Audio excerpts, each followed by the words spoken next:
biocontainer. Cease securing the room. Neutralize the threat.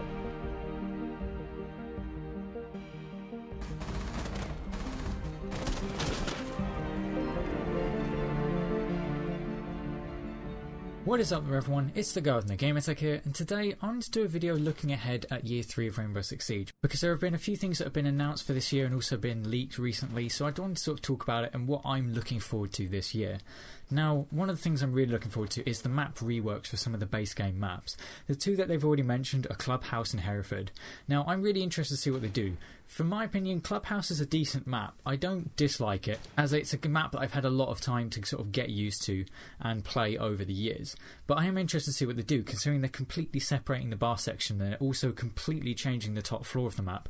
I think that would be really interesting. If the picture they showed us at the 6 Invitational is actually what it's going to look like, we will have to watch out for another spawn peak window. But at the same time, we have a lot more ways to get into that little server room, which has been a real pain in the arse recently, because on console a lot of people like to defend the garage. Now, I have recently seen some strategies that might help attack that site better, but at the same time, trying to get onto that top floor wall can be very difficult, especially if you've got a heavy presence in that room. Now, the other one is Hereford Base. This is a map that I have mixed feelings towards. Sometimes I like it, sometimes I don't. It really depends on how I'm playing on that map on that particular day. Now, one thing I found interesting about the announcement for this one was that they said that it felt that for a lot of people it didn't seem obvious as to what was destructible and what wasn't. Now, for me personally, I didn't have that problem. The main issues that I could see with the map was the fact that there was only one staircase to get up and down all of the floors. Otherwise, you had to rappel up. Now, there were some places you could get up to upper floors in relative safety, but at the same time, having just one staircase just meant it was a massive choke point. And it definitely limited player movement on this map, but it was one I still enjoyed, so I'm interested to see what they do with it. And one thing that I do really like about the fact they're changing some of the old maps is that it possibly gives them a chance to perhaps reflect on the way they've designed maps before, so that when they do design brand new maps for the game, they will probably be a bit more balanced and hopefully be very interesting to play. I personally didn't enjoy the tower or theme park maps. It might just be that I haven't played on them enough, but I always find that I can just never really gather my bearings. I keep finding myself on sites which I don't actually know where they are on the map, because I just can't get my head around all the little rooms. There seem to be rooms connected to more rooms, and there are just so many places for people to hide, and it gets incredibly confusing. I have liked some of the maps they made. Coastline is a really good map in my opinion, so they definitely have made some good maps in the last year. But I think perhaps if they go back and they rework some of these older maps, not only will it freshen them up and it will give them some updated visuals, it'll be really cool to see how this impacts future map designs. In some ways it could be a bit of a shame that we aren't getting new maps, but at the same time I'm looking forward to see what they do with them, because it'll be really cool to see these reimaginings of the original game maps. Now, there were also a few leaks in the last few months for a couple of new operators. One of them was leaked to have an automatic turret. Now, this has definitely sparked a lot of debate in the community as to whether this actually belongs in the game. Going by the immediate description, that it's a turret that automatically seeks out enemies. It doesn't really feel like it should be in this game. This game has been one where it's all about the interaction between offense and defense. You want to play as Tachanka and use that turret, you have to be physically on it to use it. You want to heal your teammates as Doc, you have to physically shoot the stim pistol at them. There's that immediate interaction. If you want to do something, you physically have to do it in game. Whereas if you just plonk this turret down and it shoots any enemy that walks past, that really doesn't have as much counterplay. Yes, it could be countered by people like Thatcher, like IQ, but at the same time, it just doesn't really feel like it should belong in the game. If it is going to be in the game, what I would like to see is that it's automatic once you've activated it, and it will only stay active for a certain amount of time. So if you place it in one location and you're about to plant the bomb, but you need this turret covering your back, you activate it and then it will seek out enemies. That way there is a little bit more interaction between offense and defense. It won't be active all the time, and the offense actually have to think about where they're putting it and when they activate it. I think that would be a good way of balancing if this is actually going to be put in the game. Now, it could in fact just be a buff to Tachanka, which would be really good, but at the same time, I'm not sure if AI components really need to be added into the game. Now, the other leak was for a hologram operator. Now, a lot of people have suspected that this is a hologram where it pretty much projects an image of yourself somewhere in the map. You can place this thing down and it will create an image of you. Now, some people have argued as to whether this is getting a bit sci-fi. And while yes, it definitely could be pushing it, holograms don't really exist properly. However, there could be some justification behind it. If you've ever watched Naughty Dog's videos about how they did motion capture for the Uncharted games, you get the actors in it, in these special suits which have points that track motion of certain parts of their body. I wouldn't say it was inconceivable that you have a device which can, just like motion capture for video games, track what your body is doing, and then by putting it through a computer program and then into a small projector, it could then project that and your current movements through this and create an actual moving hologram of yourself. I think it would actually be quite interesting if this operator had the choice to either make it a moving image or actually a static image, because then this makes them have to think about how they place it and where they place it. If they were to just leave a static image there all round, the attackers are going to realise that's a hologram. But at the same time, if they were to leave it to a moving image all round, if they then stray too far away from their original location, it's going to be obvious it's the hologram, because you're suddenly going to find that it disappears because it needed to go through a wall. Now, this could add some really interesting counterplay to it, and at the same time, a very smart player could very tactically switch between a static image and a moving image so that it can distract the enemies as to whether that actually is the hologram. I think that would be a really interesting way of doing it. And with the argument of sci-fi, I personally agree with this standpoint. If it gets too far, it's definitely not going to fit the actual aesthetic of Rainbow Six Siege. It generally feels like a pretty grounded game. Now, at the same time, when we had Hibana and Echo being added into the game, it certainly felt like they were definitely pushing the limits of where the game was moving into science fiction. However, when you actually play them in-game, they make sense. They actually fit with the gameplay. Now, I personally felt a little bit more strongly about Lion and Finker, mostly because they were basically, you push one button and that activates your gadget and the whole team gets the benefit. I wasn't so keen on that aspect of their gameplay. But with Hibana and Echo, their gadgets were very sci-fi, but at the same time, they certainly worked in the actual gameplay. The gameplay still felt grounded as you're playing. Now, with this hologram operator, it might be pushing it, but like I say, if the gameplay isn't dramatically affected to where it feels now like a sci-fi game, I'm absolutely all for it. And then with the discussion of this hologram operator, it actually gave me an idea for a new operator that could go along this line.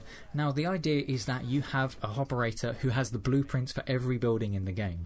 What they do is they can then throw down this device on the floor, which creates a projection onto the floor. This will project the exact structure of the floor below. So if I show you the map bank, if someone was on the second floor office, they would instantly be able to see the structure of the room archives below them. Now, the reason you'd want to use this is if your teammates are down below, they're trying to clear people out of that room, they can call out exactly where that person is. The person who is looking through the hologram can then see exactly where that is in the room below, and then they can shoot through and hopefully get the kill. Now, this is very similar to a tactic that is already used in the game. If you get people calling it out, you can have a sledge or a buck, or perhaps even a Zephyr, on that floor, and they can destroy the floor and then shoot down. This gadget would then give the added benefit that you leave yourself less vulnerable before you shoot through the floor. However, this gadget does require teamwork to actually make it work. I think it would be best if this was the operator that was being put into the game, that this operator, their weapons and perhaps their utility would be best suited to actually pushing onto the objective. So that way they put their hologram down, but then they leave that room to go and help their team push into the objective. They then have to have someone else on that floor who is ready to shoot anyone on the floor below. That way there is some teamwork and coordination required to use this gadget. Whereas if you were just to use a buck, you could then just have one person destroying the floor and shooting through. Now, I think this perhaps would be less useful for higher ranked play. If you're perhaps in Diamond or perhaps even in the Pro League, I'm not sure this operator would be particularly useful. Mostly because at that higher level, people usually have the map knowledge to know exactly where they need to destroy the floor anyway. So they would probably just cut their losses and just use one operator like Buck or Sledge. However, I think this would be really good. It would encourage people to work together, because then you could communicate what you see on drones, and then someone above could take advantage of their information and shoot in that exact location. I think it would be really interesting, and I don't think it's too far-fetched. It's not inconceivable that someone has the entire plans for the building, and I wouldn't say it's inconceivable that they could project that onto a floor in the right spot. If you had a GPS tracker at the same time, you could probably make that work. I think it's plausible in the setting of the game. And then there was one other operator idea I had come up with recently, and the idea was that with all the operators you have in the game, apart from a recruit, you get 2 reinforcements on defense. Now what this person would have, they would still have the same 2 reinforcements, but their gadget would either get 2 or 3 a third wall reinforcement. So they could reinforce a third of the wall with this one reinforcement, and they would have 2 or 3 of them.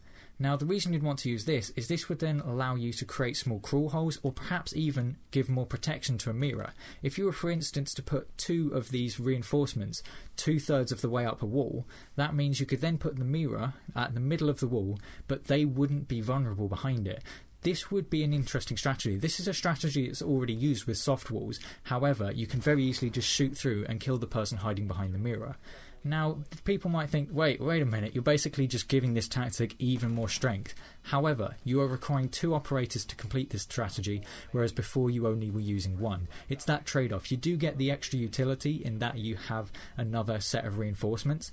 However, you do have to trade out another operator to actually achieve this. So that's why I think it would be interesting. You could have some more interesting defense strategies, but at the same time, it wouldn't be blatantly overpowered in my opinion. Now there was one other point of discussion I wanted to talk about, and that was with the designated marksman rifles in this game.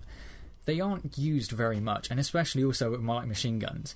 But one thing I was wondering with DMRs was, could they actually have like a hybrid sight, so they could switch between a 4x zoom and a 2x zoom?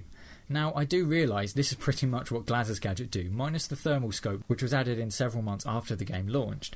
This is more or less what Glaz's gadget is. However, I think this would increase their usability and adaptability in gunfights.